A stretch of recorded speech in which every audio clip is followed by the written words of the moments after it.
A Milo man accused of killing his one-month-old son nearly 2 years ago went before a judge today to find out how long he'll spend behind bars. 30-year-old Reginald Melvin has been sentenced to 25 years in prison and 6 years probation. Melvin had been charged with murder after the state ruled his son's death a homicide in August of 2021. Melvin originally pleaded not guilty to that charge. His trial was scheduled to get underway this week, but he reached a deal with prosecutors, pleading guilty to a domestic violence manslaughter charge. Court documents show the infant died of blunt force trauma on a number of parts of his body.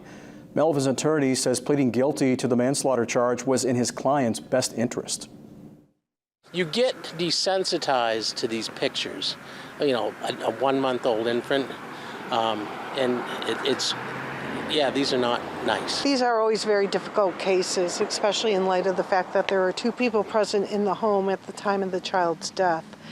We were aware that the defense was going to name the biological mother as the person who inflicted the injuries because she was the only other individual in the residence. It was always our belief, and we still maintain, that it was Reginald Melvin who inflicted those injuries.